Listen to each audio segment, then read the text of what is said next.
बिस्मिल्लाहिर्रहमानिर्रहीम। नाज़रीन अस्सलाम वालेकुम। मैं हूं आपका मेज़बान साबिर शाकिर। वफाकी दारुल हुकूमत इस्लामाबाद से कुछ ताज़ा तरीन इत्तलाआत और अहम खबरें आपसे शेयर करते हैं। पाकिस्तान तहरीक इंसाफ के चेयरमैन साबिक वज़ीर आज़म इमरान खान साहब एक तरफ मुक़य्यद हैं। उनकी ज़मानतों की दरख्वास्तें जो हैं वो समाअत उनकी शुरू हो चुकी है। उनकी रिहाई के इम्कानात बहुत वाज़ेह नज़र आ रहे हैं। न सिर्फ वाज़ेह नज़र आ रहे हैं बल्कि उनके वकला बहुत पुरुमीद हैं कि जिस बेहंगम तरीके से और जिस गैर आइनी और गैर कानूनी तरीके से इमरान खान साहब को सज़ाएं सुनाई गई हैं, वो सज़ाएं और वो फैसले ट्रायल कोर्ट के किसी भी सूरत में बरकरार नहीं रह सकते और इमरान खान साहब बहुत जल्द बल्कि चंद दिनों में और चंद हफ्तों के अंदर अंदर पाकिस्तान के अवाम के दरमियान होंगे, अपने घर पर होंगे और बुशरा बीबी की भी ज़मानत हो जाएगी और इमरान खान साहब की भी ज़मानत हो जाएगी। इस सिलसिले में हम आपको लिए चलते हैं उनके वकील सलमान सफदर साहब, जो कि इन सारे मुकदमात को देखते हैं, इंतहाई प्रोफेशनल हैं और वो इस बारे में क्या डिटेल्स उन्होंने शेयर की हैं अपने पाकिस्तान के अवाम के साथ, मीडिया के साथ और पाकिस्तान तहरीक इंसाफ के लोगों के साथ कि इमरान खान साहब के ज़मानतों के इम्कानात कितने हैं, उनकी रिहाई के इम्कानात कितने हैं और आया ये सज़ाएं बरकरार रह सकेंगी या नहीं, क्योंकि इम्पॉर्टेंट है। हमारी इत्तला के मुताबिक इमरान खान साहब को बहुत ज़्यादा देर तक जेल में रखना मुश्किल होगा, क्योंकि जिस तरीके से ये सज़ाएं सुनाई गई हैं वो सारी दुनिया में इस वक्त तनकीद का निशाना बन रहे हैं। और साथ ही साथ ये भी बता दूं कि इमरान खान साहब से बातचीत का सिलसिला भी शुरू है, लेकिन इनडायरेक्ट है। और आप सुनिए ज़रा सलमान सफदर साहब क्या कहते हैं। अहम बात तो ये है कि इमरान खान साहब की अपील्स पे, शाह महमूद कुरैशी साहब की अपील्स पे आज बकायदा समाअत जो है वो डिविजनल बेंच चीफ साहब की सरबराही में साथ हुआ, साहब है। आज बकायदा केस का आगाज साइफर केस की अपील खुल चुकी है। साइफर केस का तमाम एविडेंस, तमाम कन्विक्शन के पॉइंट्स, आज एफआईआर पढ़ी जा चुकी है। आज केस की प्रिलिमिनरी इंफॉर्मेशन हमने दे दी। आज सबसे पहले जब केस शुरू हुआ तो एक दफा दोबारा एडजर्नमेंट लेने की कोशिश की गई, जिसको ऑनरेबल बेंच ने रेजिस्ट किया और उन्होंने हुक्म दिया कि डिफेंस अपने सबमिशन शुरू करे। सो आखिर साइफर केस अब खुल गया है। साइफर केस आपको मालूम है किस तरह कंक्लूड हुआ। ये 18 दिन के अंदर रात की तारीकी में इमरान खान साहब, शाह महमूद कुरैशी साहब के वकला को मैदान से हटा के बड़ी जल्दी में ये सारा रातों रात ये केस कंक्लूड हुआ। 48 घंटे में 21 गवाह रिकॉर्ड कर दिए गए। आज अदालत ने आजम खान साहब के रोल और उनके इस्तेमाल, सरकार ने उनका कैसे इस्तेमाल किया, आज अदालत ने उस पहलू पर भी काफी तफसीली जो है वो जायजा लिया कि वो कैसे अगवा हुए, कैसे उनका 164 का बयान आया और कैसे वो एफआईआर में मुलजिम थे और बाद में उनको सरकार ने उनको इस्तेमाल किया इस केस में बतौर गवाह। आज अदालत ने यह भी नोट किया कि जब आजम खान साहब अदालत में तशरीफ लाए अपना बयान देने, तो उनके उस बयान और जो बयान उनका पुलिस कस्टडी या पुलिस हिरासत या पुलिस प्रेशर में जो उनका बयान था उसमें वाज़ेह फर्क था। सो अब आज केस एडजर्न हुआ है। नेक्स्ट वीक के लिए कुछ पेपर बुक्स नहीं बनी है और कुछ सरकार की जानिब से जो जज वकील साहब जो उनको अपॉइंट किया गया है, फॉर्मर जज है हामिद अली शाह साहब, उन्होंने कुछ तैयारी का मौका मांगा है, जो कि उनको मौका भी मिल गया है और साथ ही साथ में पेपर बुक्स भी बन जाएंगी। सो यहीं से केस रिज्यूम होगा। मंडे वाले दिन साइफर से उसका आगाज होगा।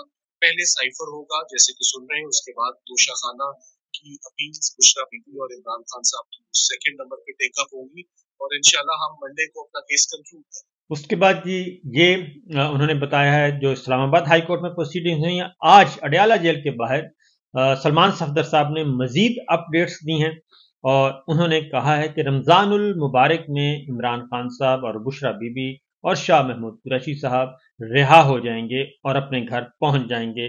क्या फरमाते हैं, सुनिए। कि पांचों गवाह हम एग्जामिन करें, मगर ये ह्यूमनली पॉसिबल नहीं है, ये लीगली पॉसिबल नहीं है।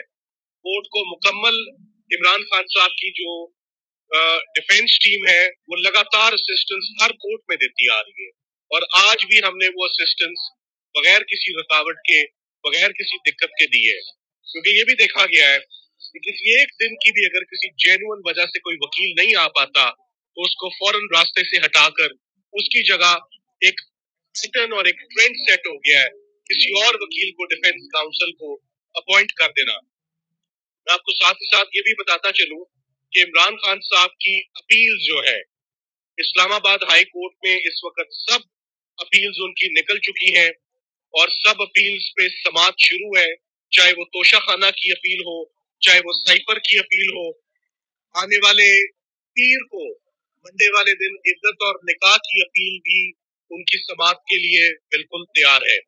साइफर केस बाकायदा तौर पे उसका आगाज हो चुका है और साइफर केस तकरीबन 1.5 घंटा आर्ग्यू हुआ और उस 1.5 घंटे में बहुत सारे ऐसे नुक्स थे, बहुत सारे ऐसे फ्लॉज थे जो कि बेंच ने नोट किए। अब साइफर केस इस पीर के लिए दोबारा फिक्स्ड है, साथ ही साथ में तोशा खाना भी फिक्स्ड है, साथ ही साथ में इद्दत और निकाह भी फिक्स्ड है। ये तीनों केसेस जिस तेज रफ्तारी से कंक्लूड हुए उन्हीं तेजी से इनकी अपील्स भी बिल्कुल तैयार है सुने जाने के लिए। मुझसे पूछा एक दो मीडिया वालों ने, मेरे भाइयों ने 2 दिन पहले कि क्या वजह है कि इमरान खान साहब की अपील्स इतनी जल्दी कैसे लग गई। तो मैंने उन्हें कहा कि ये केसेस इतने कंट्रोवर्शियल हो गए, इन केसेस ने इतनी तवज्जो हासिल कर ली, ये केसेस इतनी स्पीड में, इतनी पेस में, इतनी हेस्ट में ये डिसाइड हो गए कि it is only reasonable and only fair कि अगर हाई कोर्ट भी उसी तेजी से इन अपील्स को सुने और उन्हीं तेजी से ये भी देखे कि इनके अंदर क्या क्रिमिनलिटी है। साइफर का केस पहला केस होगा कि क्या इमरान खान साहब ने, क्या शाह महमूद कुरैशी साहब ने कोई एंटी स्टेट एक्टिविटी की है अगेंस्ट द नेशनल इंटरेस्ट, कोई ऐसा काम किया है, किसी फॉरेन पावर के साथ उन्होंने कोलैबोरेट किया है, पाकिस्तान को नुकसान हुआ है। ये तमाम चीजें इस आने वाले पीर को इस्लामाबाद हाई कोर्ट के 2 फाजिल जजेस देखेंगे। जो अंजाम साइफर के मुकदमे का होगा, चाहे वो सजा हो चाहे वो जजा हो, वही आप देखेंगे कि वही मुकद्दर बाकी सारे केसेस का होगा, क्योंकि उसी पैटर्न पे और उसी लाइन पर तमाम केसेस कंक्लूड हुए। हम बहुत पुरुमीद है कि ये तमाम केसेस ये अपनी नौयत के मखसूस केसेस हैं। इससे पहले कभी भी इन मुकदमात पे, इन इस किस्म के इल्जामात पे कभी क्रिमिनल प्रोसिक्यूशंस नहीं हुई। मिसाल के तौर पे अलकादिर केस जिसमें से हम बाहर आ रहे हैं, ये करप्शन के लिए है, ये करप्ट प्रैक्टिसेस के लिए, ये मिसयूज ऑफ पावर के लिए, ये मिसयूज ऑफ अथॉरिटी के लिए, ये किसी ट्रस्ट के लिए नहीं है। एडमिटेडली 1 रुपया भी इमरान खान साहब के पर्सनल अकाउंट में नहीं आया, 1 रुपया भी उनकी मिसेस के अकाउंट में नहीं आया। सो नैब की सारी प्रोसिक्यूशन सेक्शन 9 की जो बेसिस होती है वो डिसऑनेस्टी होती है, वो रॉन्गफुल गेन होता है, वो रॉन्गफुल लॉस होता है। सो ना कोई रॉन्गफुल गेन हुआ, ना कोई रॉन्गफुल लॉस हुआ, एक पैसा भी उनका लेना या उनके पास आना या उनके अकाउंट क्रेडिट होना में वो साबित नहीं हुआ। तो ये भी बड़ी इलॉजिकल सी प्रोसिक्यूशन है। जैसे कि पहली प्रोसिक्यूशन हुई one of its kind, foreign funding देख लें, फॉरेन फंडिंग के ऊपर कभी किसी पार्टी की क्रिमिनल प्रोसिक्यूशन नहीं हुई, एफआईए ने 3 मुकदमे दे दिए। इमरान खान साहब की एक तकरीर के ऊपर जज जेबा वाले वाक़े पर दहशत गर्दी लग गई, इस्लामाबाद हाई कोर्ट ने वो तोड़ दी। उसके बाद साइफर का एक अनोखा और यूनिक मुकदमा जो है वो चलाया जाता है। उसके बाद इद्दत और निकाह जैसा केस जो पाकिस्तान की हिस्ट्री में कभी नहीं हुआ वो चलाया जाता है। सो आप ये देखेंगे कि अब टाइम आ गया है कि इमरान खान साहब के तमाम केसेस, जिस केस से हम अभी आ रहे हैं, ये प्रोसिक्यूशन के पास आखिरी पत्ता रह गया था, ये आखिरी कार्ड रह गया था जिसको उन्होंने खेल लिया है। हम चाहते हैं जहाँ इतने केसेस आपने कंक्लूड कर लिए, सजाएं दे दी हैं, इसमें भी जो आप करना चाहते हैं आप वो भी कर लें, ताकि एक ही दफा इस्लामाबाद हाई कोर्ट तमाम केसेस का जायजा ले ले कि किस इल्जाम में सब्सटेंस है, किस एलिगेशन में वेट है। तो उसके मुताबिक ये फैसले अब होने जा रहे हैं 1 हफ्ते में। मैं उम्मीद करता हूँ इन दी एंड के रमजान के अंदर मैं इमरान खान साहब की रिहाई देख रहा हूँ। मैं इमरान खान साहब को बाहर आते हुए देख रहा हूँ, क्योंकि रमजान से आगे उनको अंदर रखने का कोई भी जवाज किसी भी किस्म का अब नहीं रह जाता, स्पेशली जबकि इन तमाम केसेस का मकसद सबको मालूम है, उसका पॉलिटिकल एंगल था, पॉलिटिकल विक्टिमाइजेशन थी। वो काम भी मुकम्मल हो गया, हलफ भी ले लिए लोगों ने, वजीर आजम भी बन गए, वजीर आला भी बन गए। सो अब खान साहब को जेल में रखना, उनकी मिसेस को जेल में रखना, ये बिल्कुल बेमानी एक्सरसाइज लग रही है, क्योंकि इन क्रिमिनल केसेस के पल्ले कुछ नहीं। ये थे सलमान सफदर साहब, आपको बता रहे थे की सारी डिटेल, और हकीकत यही है कि अब बहुत ज्यादा देर तक इनको जेल में रखना मुमकिन नहीं है। उसकी वजह यह है कि ये मुकदमे इतने कमजोर हैं और ये जो जजमेंट्स आई हैं इतनी कमजोर हैं कि कोई तसव्वुर भी नहीं कर सकता कि इनको बहुत ज्यादा देर तक इनको लटकाया जा सके, इन अपीलों को। और अदरवाइज भी सूरत हाल दूसरी जानिब यह है कि दुनिया भर में पाकिस्तान का जो अदालती निज़ाम है और जिस तरीके से ट्रायल कोर्ट्स ने सजाएं सुनाई, वो एक तमाशा बना हुआ है और पाकिस्तान मजाक बना हुआ है। और पाकिस्तान इस हद तक कमजोर हो चुका है कि आपको एक छोटी सी एक खबर है, वो छोटी खबर है लेकिन बहुत ही अलमिया वाली खबर है, अलमनाक खबर है। और वो है कि पाकिस्तान सलामती कौंसिल में गया है, अक़वाम मुत्तहिदा की सलामती कौंसिल में गया, सिक्योरिटी कौंसिल में, और क्या दरखास्त लेकर गया है ये जरा तसव्वुर करें।